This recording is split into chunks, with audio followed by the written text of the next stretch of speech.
All right, welcome back to the FITSNews studios for the week in review. A huge week on the Rockstar Cheer front. This story has been dominating our coverage for several weeks now. This week, no exception. A major development in this case with the filing of an amended federal lawsuit in U.S. District Court that dramatically escalates this story. We're going to tell you all about that in our lead segment coming up in just a minute. We're also going to dive into some new developments in another sex scandal, one involving the Baptist Church and the Southern Baptist Convention. Our Director of Special Projects, Dylan Nolan, did a big piece on that. He's actually going to come on the set and give you an update on that story. We're going to dive into a little bit of Murdoch murders. There wasn't a whole lot of news on that front, but we do have a very interesting Murdoch story that dips sort of from the realm of fact to fiction. It's going to be an interesting exchange and a little bit controversial too, I might add. Last but not least, we're going to dive into the subject of fentanyl. And again, not one of the drugs that I've tried most of the other ones, but we're going to talk about the impact of fentanyl and whether or not the state of South Carolina needs a new law to hold those who are trafficking that substance accountable. Stay tuned for all that and much more on your Week in Review. All right, so the big news this week in the Rockstar Cheer saga, the filing of an amended federal complaint in U.S. District Court in Greenville, South Carolina. I've got a copy of it right here, complete with my nice pink page clips. Very impressive. If you can't see this on the podcast, you can hear these pages, folks. This is a substantive document. This is a serious document. This is a major expansion of this story. We're talking about new defendants. We're talking about new plaintiffs. And most importantly, I believe, we're talking about an entirely new wrinkle to this story, to the alleged corporate corruption that has been mainlining sexual abuse in the cheerleading industry in the United States. But before we dive into this complaint and the revelations contained herein, I wanted to remind our readers, our viewers, our listeners, that we've got a new offering related to this story. I'm talking about Cheer Incorporated, which is the podcast that launched earlier this week on Tuesday, our first edition. We are digging deep into this story, people, amplifying our coverage on FITSNews, that exclusive, extensive coverage of this saga. And I wanted to cut real quick to a clip from that featuring our host, Director of Research, Jen Wood. Let's take a listen. I'm a cheer mom. My daughter cheers. I was a cheerleader. My aunts cheered. All of my friends cheered. And now a lot of their daughters cheer. It's a community. And while we joke about how cutthroat it's become, when it works the way it's supposed to work, it becomes more than a competition, more than just some part of our culture. It becomes a true sisterhood, a true brotherhood. When it works the way it's supposed to, it becomes something bigger than the sum of its parts, or even that part of us that it fulfills. We become something bigger. We become a team. We share in one another's triumphs. We shoulder each other's defeats. We bond together, support each other, lift each other up, and give each other strength. And it's not for ribbons or medals or jackets or rings. It's not for the trips, trophies, or bragging rights at school. It's for each other. But cheer is more than that. It's a trust. It's putting the most precious thing in your life in the hands of someone else. And it's praying that the other parent, coach, trainer, or choreographer looks at your child and my child and sees the same purity and purpose that we see. Cheer is a trust that those who are placed in positions of authority over our sons and our daughters are honest, fair, decent, and well-intentioned people. That their motivation through all those practices and performances is to bring out only the best in our children. That they would, in fact, protect our children from anything threatening that purity of purpose. Yeah, cheer is a trust. And that trust can be shattered in a second. How do I know? Because as I record this, the biggest cheerleading scandal in the history of the country is about to break wide open.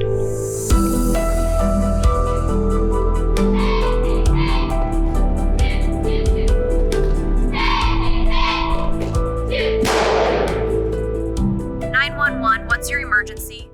All right, so that's an excerpt from Cheer Inc., the first episode, which aired again this Tuesday. Our next episode coming next Tuesday. And folks, based on this complaint, based on the interviews that we conducted with attorneys at the Strom Law Firm related to this complaint, it's going to be one you won't want to miss.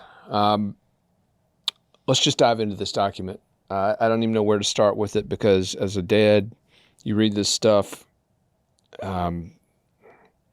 it chills you. It's chilling. I want to start with One of the new defendants in this case is a cheer instructor, also went to the University of Louisville with Scott Foster, was a cheerleader with Scott Foster at the University of Louisville. He's been incredibly successful in the industry like Scott Foster. I'm referring to Kenny Feely. We're going to put his picture up here. For those of you on the podcast, we're looking at some interesting pictures here of this guy with his dog in matching clothes. I don't know if that should have been a giveaway. If you got matching clothes for you and your... What the heck kind of dog is that anyway? Anybody? Anyway, this guy, Kenny Feely, we've heard about this guy before. In fact, when we first broke this story back in late August, we started hearing from readers, from listeners, from viewers about touchy-feely. That's what they called this guy, allegedly. Touchy-feely. Anyway, I want to read from the complaint because this is stuff that, again, if you're a parent, if you're a cheer parent, this should just chill you. From the federal suit. Defendant Feely climbed into bed with plaintiff Jane Doe, groped and fondled her, digitally penetrated her. She was 16 years old at the time. In another instance, Foster, again, this is the guy whose suicide kicked this entire thing off. Foster hooked Feely up with a private training session with this same survivor. After this training session, takes her off-site, gives her alcohol and marijuana, takes her to a secondary location, rapes her. Let's go into another one.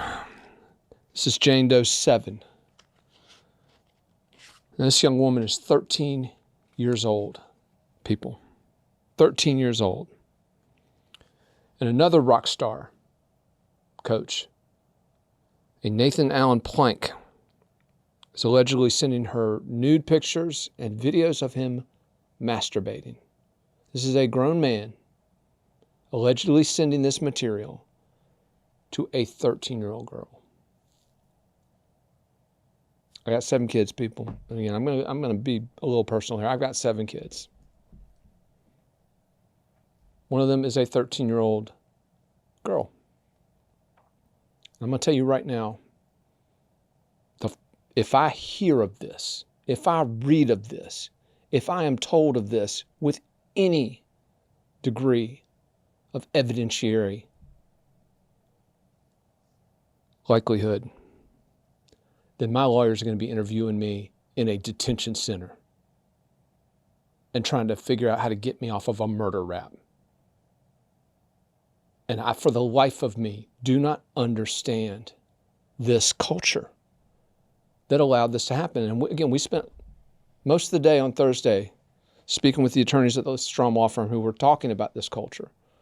Jen Wood, our researcher, has spent the last few weeks speaking with cheer moms talking about this culture. I don't understand this. I'm going to go back into this. Sending nude photos, sending videos of himself masturbating when this girl's 13. But Plank wasn't the only one who allegedly victimized this particular Jane Doe. She's listed as Jane Doe 7. I want to say, whoever you are, Jane Doe 7. Can't believe what you had to go through.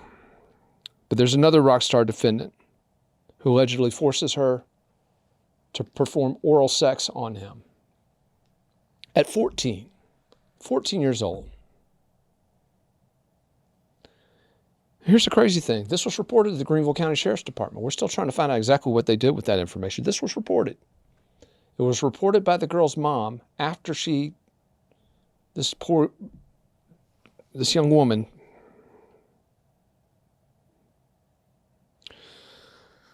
I'm sorry, this is just, if this doesn't get to you, there's something, I don't know. But I want to talk about what happened here because this is the key part of this story. And this goes back to this culture that I don't understand. These allegations were not only reported to law enforcement, they were reported to the gym. They were reported to USASF, the U.S. All-Star Federation, which is this so-called oversight entity that, along with USA Cheer, is supposed to be protecting the safety of these cheerleading athletes. It was reported to Varsity, which is the for-profit entity, which basically is the puppet master of these watchdog groups, these nonprofits. They knew, people. They knew. And again, here's what I don't get. We see this over and over again as we've been investigating this story. And in fact, we've seen it since the Scott Foster suicide that, again, was the sort of the breaking point for all this, that thrust all this into the limelight. We see this culture of cover-up, of protecting these coaches, most of whom are former cheerleaders. Again, this is an industry. It's a cycle. If you're a cheerleader, your goal is to be a coach. If you're a coach, your goal is to start your own gym. And the successful coaches, I heard one of the attorneys say yesterday, they are gods in this industry. Well, no God I believe in, I'll tell you that right now. Because again, I do not understand how this can happen and how parents and others in this industry can rally around these people and defend them. Because here's what happened to this girl. Let me tell you, we're going to read this part. And this was, to me, even more shocking than the allegations.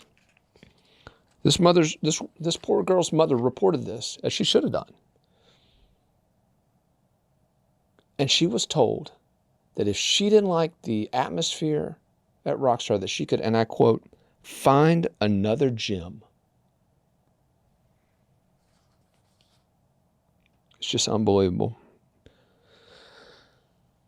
So you get abused. You're scared to report it because you don't want to be held back in these programs, which are incredibly competitive. This particular Jane Doe had a younger sister in the program too, and she was worried that if she came forward, that it would adversely impact her sister's standing within the Rockstar community. But again, they came forward. They were courageous. And they were told, no, that didn't happen. They were told, go find another gym. If you don't like it here, go find another gym. Well, the problem that we're finding, folks, is that there are far too many gyms in South Carolina and across this country where this stuff is happening. And that brings me to another key point I want to talk about as it relates to this lawsuit. I want to talk about where this thing's headed, folks. I want to talk about not only the cases that we've seen now. This is not the only case. This big complaint I'm holding here in my hands, the amended complaint filed in Greenville this week. There are cases at the state level already filed, more coming, according to attorneys who have spoken with this news outlet. So there's a flood of legal action coming on the civil side. And I spoke with attorney Bakari Sellers earlier this week at Strom Law Firm. He told me there are cases coming in Tennessee, 2 cases, 2 lawsuits that are going to be filed in federal court in Tennessee. There's one coming in North Carolina. There's one coming in Georgia, at least one in Georgia. One coming in Florida, another in Maryland. And this is just the start. This is just the start, people. Just the depth of this. We had no idea when we started covering this. No idea. No idea. We knew there were allegations against Scott Foster. We knew that in the immediate aftermath of his suicide, we were able to confirm there was a federal investigation into him, into Rockstar Cheer. We had no idea where it was going. No idea it would be this big.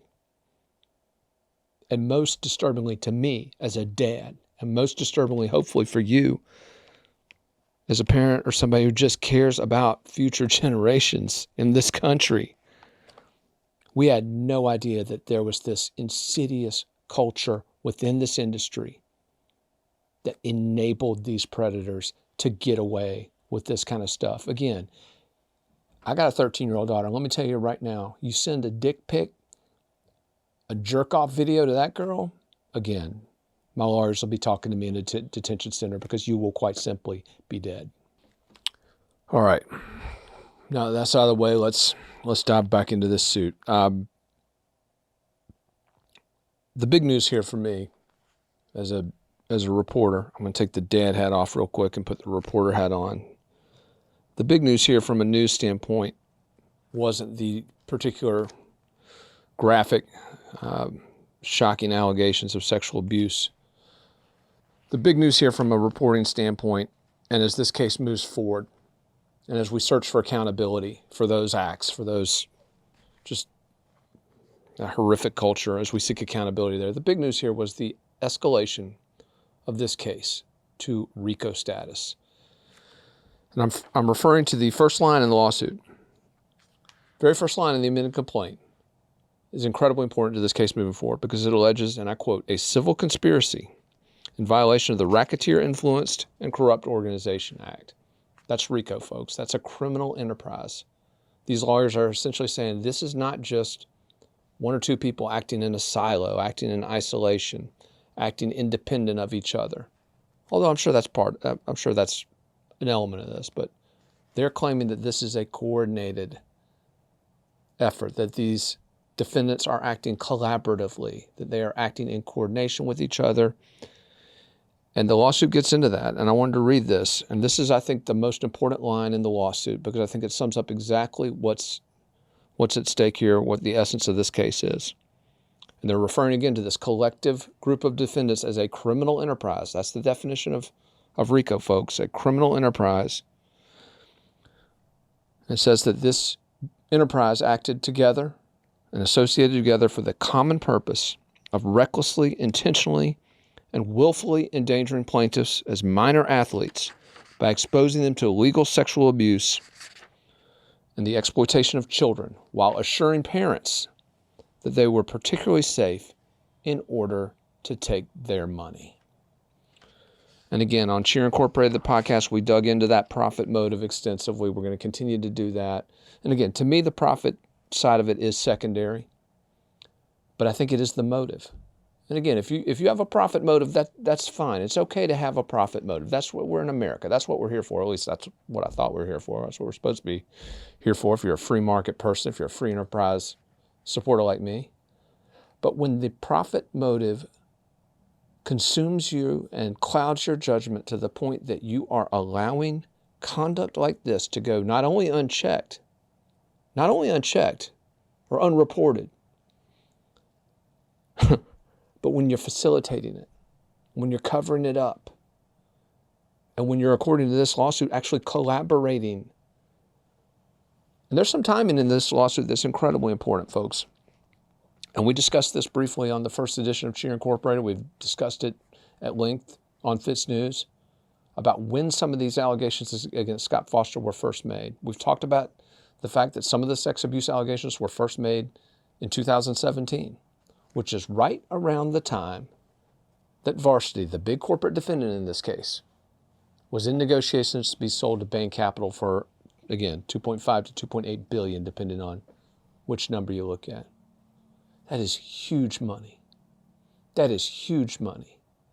And I, for the life of me, can't understand how a company, again, founded by Mitt Romney, the former presidential candidate, how does a company like that overlook this or miss this? I don't think they do. I don't think they could have.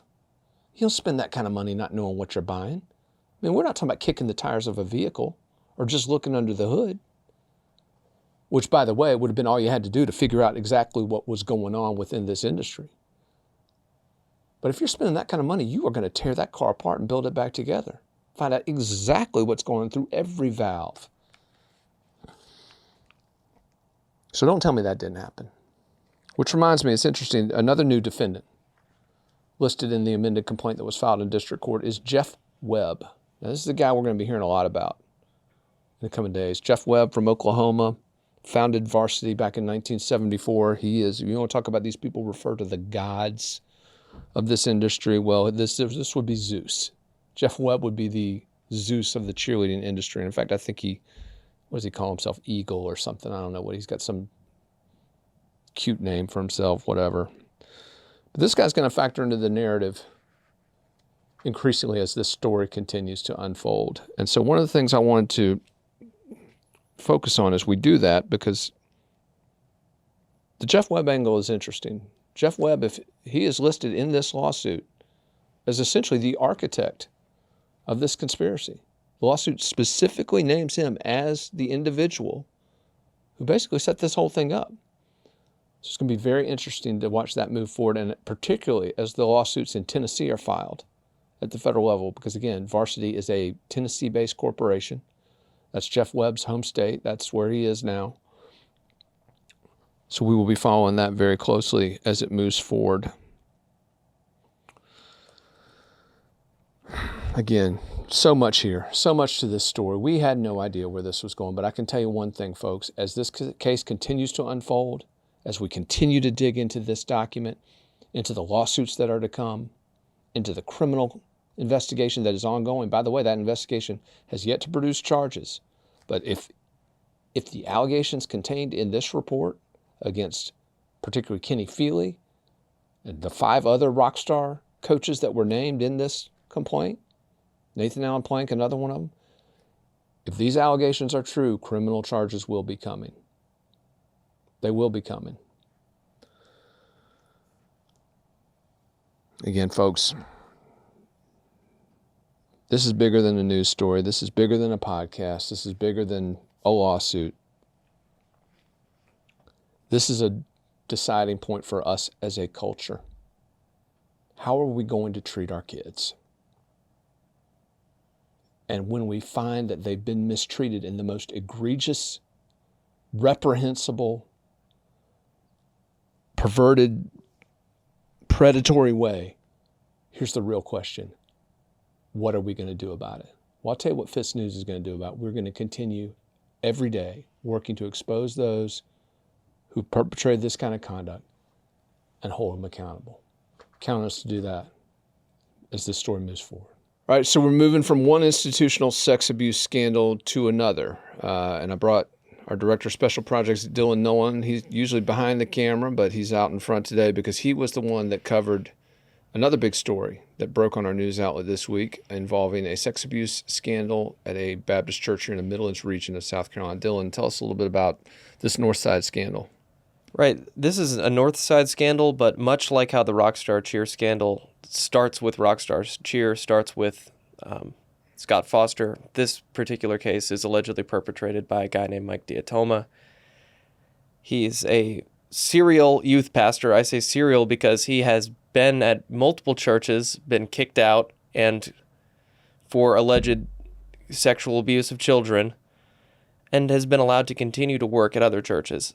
Now, this to me is something that is crazy that was still happening because I grew up in the Northeast in the time frame where the Catholic Church was getting busted for quite literally taking a priest who's been accused of sexual abuse and moving them to a different parish. And what we're seeing here out of the Southern Baptist Convention, which is the second largest Christian denomination only to the Catholic Church in the United States, it's not quite the same behavior. The Catholic Church would take people and actively move them.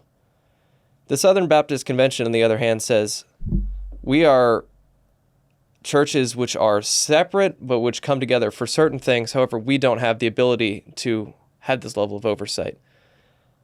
And the reason that this happened was that there was a small contingent of people at the upper levels of leadership of the Southern Baptist Convention that would actively minimize sexual abuse complaints and make sure that it didn't make it down to the actual church leaders, which resulted in decades of very similar things to what you were just discussing in the last segment with these Rockstar victims, where people would come forward only to be told to shut up. And you see this in this lawsuit and allegations which are leveled against the Southern Baptist Convention.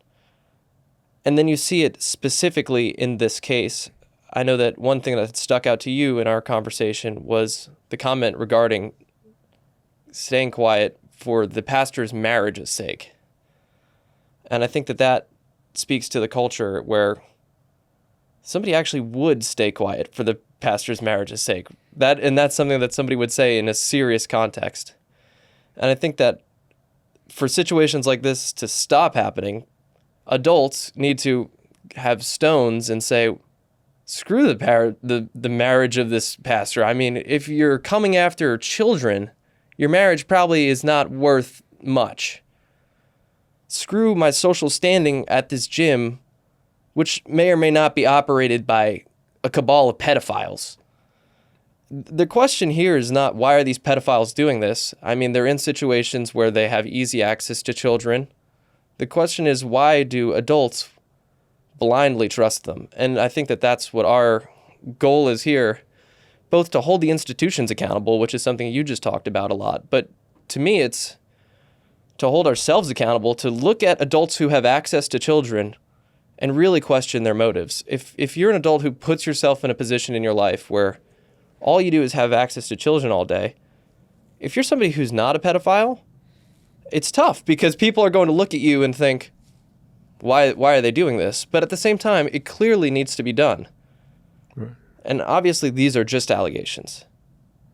Right. Well, and obviously there's thousands of people out there that work with kids who are utter altruists, who have those kids' best interests at heart, and we rely on them as parents to help us shape. Some of my teachers growing up, I mean, they were the most altruistic, gave all of who they were as people to their students, and in a completely beautiful way. And without those people, I wouldn't know how to write. I would not have a job here, you know? None of us would be doing what we're able to do without those people.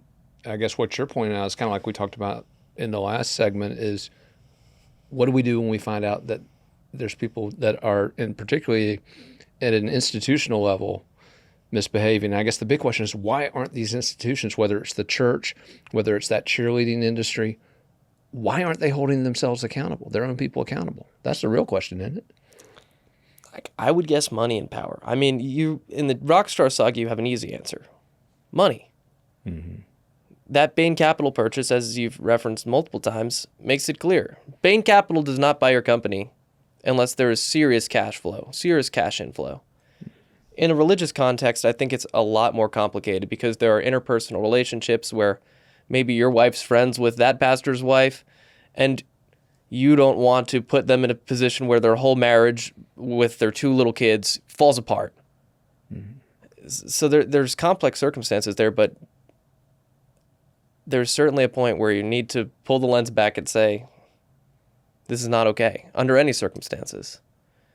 Absolutely. Well, some eerie parallels with this story, with Rockstar. And again, a great report by Dylan Nolan, our director of special projects. Dylan does so much for us, again, that you don't see, but I love it when he gets out publishing stories like this. And thanks for coming on, Dylan, and sharing this with us. And you're going to stay on this case? Certainly. I'll be interested to see. The next step is mediation. That's required in all civil cases. I don't know how that's going to go just based on the filings that we've seen thus far, but once it moves past that, I will certainly be checking the index and providing updates to our audience. Absolutely. And speaking of that, a reminder to our audience, if you've got a story of abuse like this at a church that you attend or a church that a friend attends, let us know, because again, this news outlet, just as we're showing in the Rockstar Cheer saga, this story, we're committed to holding these institutions accountable, and we're committed to holding the individuals accountable who perpetrate these acts. So if you've got a story you want us to investigate, if you've got a story where you've got evidence of these sorts of just horrific behaviors, let us know. We will dig in and we will cover the stories the way they need to be covered. Thank you, Dylan, for covering this one the way it needed to be covered. Thanks for having me on. All right, so it's been a quiet week on the Murdoch murders, crime, and corruption front, and I'm starting to wonder if that's because defense attorney Dick Harpootlian, who's been quite bombastic and quite vocal and just dominating headlines on this for a month, went absolutely radio silent like a Russian sub when he got the discovery in this case. I wonder if he's looking at those documents and having a bit of an oh shit moment. I wonder. Anyway, we do hope to get Attorney Harpootlian in here at some point. Been quite harsh on him on his handling of this case up to this point, but he has kind of rallied. At least he had rallied, but again, gone kind of quiet over the last few weeks. But the big Murdoch news this week was actually something that you never know where this story's going. And what we saw this week was just yet another example of that, except it wasn't in the realm of reality of the case, of the investigation, of the civil suits and all the attendant legal drama. It was actually in the realm of fiction. And I'm referring to a story that was broken by Mike DeWitt of the Hampton County Guardian, which is a Gannett publication. Mike has been doing some great work, by the way, on this Murdoch story. In fact, real quick, some shout outs.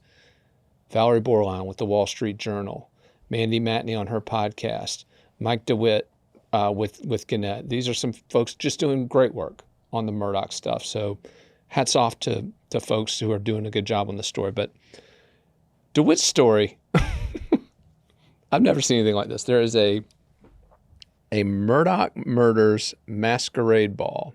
Although it's not technically the Murdochs, because this story is set not in Hampton County, but Frampton County. And I'm sure Dylan's probably pulling up a Peter Frampton "Do You Feel Like I Do" guitar riff right now, because that was the first thing that came into my head. But Frampton County, and this story centers around an alleged murder of a prominent local person, and there's a journalist apparently involved in this story too. I don't know who they're referring to there or who that's going to be, but they're selling tickets to this thing in Hampton County. This is literally being produced by the Hampton Arts Foundation down there in Hampton, South Carolina, and they're hosting a dinner party masquerade ball, formal attire, to celebrate a murder mystery. And the invitation, by the way, says someone will die. Someone will be killed. So I don't know. I'm actually thinking about going to this thing. I mean, why the hell not? I mean, but anyway, this story has created just revulsion across the Murdoch murders universe and some of the crazy holes that people dive into on Reddit and places like that. By the way, I've apparently pissed Reddit off. I didn't know you could do that, but apparently the people in their parents' basement on Reddit don't like me very much at the moment. That's okay. That's okay. Next time I'm at my parents' basement, I'll identify with you. Because I'm betting a lot of you identify as people that don't live in your parents' basement. And I'm with you. You stay with that, guys. Stay with that. It'll happen for you one day, I promise. But this thing is blown up. And this poor theater director down there, Heather, her name, I think her name's Heather. She seems pretty cool to me. I mean, I actually reached out to her and asked her about this thing. I said, hey, you're getting beat up. What's the deal? And according to her, this story was actually written back in 2007. So that's, 14 years before the double homicide that again thrust this Murdoch story into the international limelight. And so according to her, it's sort of like, hey, what's the fuss about? But just a huge scandal related to this thing, the town up in arms. But they're apparently selling tickets like hotcakes. And again, I'm thinking about buying some tickets. I might go to this thing. And again, the critics are saying it makes light of this story. It detracts from the memory of victims, et cetera. And again, I don't know. I mean, I feel like this theater group, from the beginning of this story, they've been trying to redefine Hampton. They've been trying to sort of show the world that there's more to the town than just this corrupt family, than just this international saga that has kind of gripped everybody's attention. Again, maybe they could have picked a better way to do it, but I don't really begrudge them for that. Because if I lived in Hampton, South Carolina, I'd want the same thing. I don't want to be identified forever with this family that basically was the feudal lords over the area. So again, I think they're having some fun with it. It doesn't really bother me. And who knows? Maybe I will go down there. Maybe we'll go down to Hampton, South Carolina and check this thing out. It's happening in October. Tickets, by the way, $50. We'll put the link up here if you want to get them. It's a Palmetto Theater right there. You can check it out. We'll put that link up and let you, if you want to go, check it out, see what it's all about. But again, I think this just highlights people have just gotten so on edge with this story. This story's become so personal for so many people. And again, it should. It should. But if you live in Hampton and your town's been dragged through the mud, again, because of something that most of the people that live there, arguably, they have no culpability on it. I'm sure there are plenty that do. Palmetto State Bank, Russell Lafitte, Corey Fleming, the attorney from Beaufort. Obviously, a lot of the people in power down there had a lot to do with it. But if you're a Hampton County Joe Blow, Jane, you didn't do this. So put your tux on, have a little fun, have a dinner party. Anyway, if we do go, we'll keep our readers and viewers and listeners up to speed on whether or not this is the offensive thing that its critics have said or whether it is just good-natured fun. But again, a weird development in the Murdoch murders, crime, and corruption saga, an instance where art imitates life. So we'll see what that's all about next month when that event is held. All right, so we got some other news this week on the drug front. And before we get into this, I just have to say I have done pretty much every drug under the sun, folks. A lot of mushrooms, a lot of weed, a little bit of that. Did crystal meth once, but it made my stomach hurt. So luckily that was not something I became a big fan of. God knows what would have happened if I didn't get that stomach ache though. But anyway, did a lot of drugs. Thankfully though, 15, 16 years ago, got sober, and with the exception of a gummy that was force-fed by my wife, been sober ever since. But I've adopted, if you're a regular member of our audience, you know this, I've adopted a very libertarian view when it comes to drugs. I think that people in the privacy of their own homes should be allowed to get high if they want. Okay? Just, why would we stop that? I mean, why would we shut down a potentially viable sector of the economy if people just want to get high in their homes or sitting out on the beach or whatever? Obviously, there are limits to that. If you got kids in the house, if you're driving, I mean, seriously, you've got obvious parameters to this, but I'm not a big supporter of drug legislation, of drug regulation. I don't like to be supportive of new drug laws because, again, I think I'm a Austrian school guy, a laissez-faire, free market dude, individual liberty. But, and this is an important but, when we talk about fentanyl, when we talk about this new generation of synthetic substances, which are hundreds of times more powerful than the stuff I was smoking back in college, it's a different ballgame. It's a much different ballgame. And I think that in addition to establishing those sort of parameters of regulation for, you know, if you're driving a car, if you're watching kids, if you've got kids under your care, in addition to that, we've got to look at some of these substances like fentanyl and say, wait a minute, okay, there's something here that is more significant and that we do need to have government step in to an extent. And earlier this year, my news outlet published a pair of stories. The first story was related to a surge in fentanyl overdoses in South Carolina, data from the South Carolina Department of Health and Environmental Control. And I quickly wanted to point to some of that. We're talking about a 59% increase in overdoses from fentanyl. And we're talking about a 105% increase statewide, 105%. Total overdoses in the Palmetto State in 2020. That's the latest year for which data is available. But we got 2021 data from the South Carolina State Law Enforcement Division, which was even more shocking. And again, this was all published this back in the spring.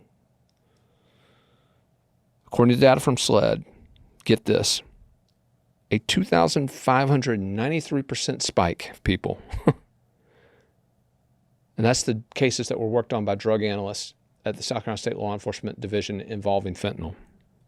And as far as the items that were processed in their lab, drug items, get this, a 2,610% increase in fentanyl-related items that they tested. What does that tell you? That tells you fentanyl is the dominant drug. And here's the reason. It's cheap to make. It's cheap and it's powerful. And you start cutting it with stuff, all of a sudden you're spending less on your production and your profit margins, if you're a drug dealer, go through the roof. I mean, imagine if this was happening when Pablo Escobar was rolling. I mean, scary stuff. But here's the problem is it is absolutely deadly. And Creighton Waters, I want to give Creighton Waters a little credit. We went to a press conference a few months ago, the Office of South Carolina Attorney General, and Creighton Waters, one of the deputy AGs, was there. And he made a point about the fentanyl epidemic and how if you get the wrong batch, all the Narcan in the world ain't going to save you. They're never going to be able to revive you. If you get just one hit of the wrong batch of this stuff, it's that powerful. It's that dangerous. And so today we're going to talk about what should be done, because I do think this is a situation where government has an obligation to establish some parameters for the people who are moving this stuff in and out of our communities.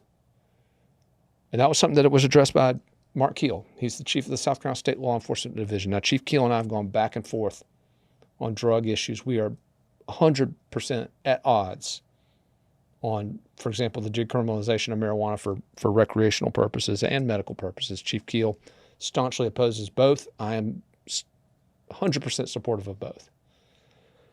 But Chief Keel and I are on the same page here, and I want to read what he said. He told me this week, fentanyl is a serious danger to all South Carolinians. The addition of a fentanyl trafficking statute, and he's talking about a new state law, would hold those who are poisoning our communities accountable. Now, there have been efforts in the last 2 sessions of the General Assembly to pass this fentanyl trafficking statute, because currently, even if you've got 10,000 fentanyl pills, people, most you can get is possession with intent to distribute. There is no fentanyl trafficking statute on the books in South Carolina. There's trafficking for other drugs, put you in jail for a long time, not for fentanyl. Does that make sense? Does that make sense, particularly given this precipitous rise? And I'll hold this up. I talked about these numbers earlier. You can look at this. I'm not making this stuff up. Huge spikes. I'm probably blinding Dylan with this extra bright iPad. I was watching Jerry Maguire last night. I'm sorry, Dylan. I'm sorry, Brother Maguire. Anyway, huge spike. So given that spike, given the soaring overdose deaths tied to fentanyl, does it make sense to have a fentanyl trafficking statute? Again, I'm not a big supporter of new drug laws. I would argue yes. Now, of interest, there was apparently some horse trading in the legislature last session. There were some attempts to get a fentanyl trafficking statute passed as part of the decriminalization of marijuana, which I think would be a very smart idea. Take a drug that's not that dangerous, that a lot of people, frankly, should be allowed to use recreationally, free that up, but then tighten the penalties on fentanyl, which obviously much more dangerous. So again, that's something we ought to think about. It's common sense. Everyone says, oh, drugs are bad, drugs are good. No, it's not that simple. Let's look at the actual substance. Let's look at the actual language of the laws. And let's do the common sense thing. Decriminalize pot and tighten the penalties for fentanyl. But anyway, this is a personal subject for me, again, as somebody who's a recovering addict, somebody who hears stories every day about the damage done by this incredibly dangerous substance. But you better believe, as the next legislative session starts in January of 2023, this is going to be on the agenda, folks. And you can count on this news outlet to follow that and continue to push for common sense reform of South Carolina's drug statutes. All right, that's a wrap for this week's editions of the Week in Review. Before we go, one last reminder. If you haven't checked out Cheer Incorporated, go to Apple, go to Spotify, go to wherever you download podcasts, listen to that first episode that was dropped this past week on Tuesday. Listen to that, because the second episode, folks, is going to be huge.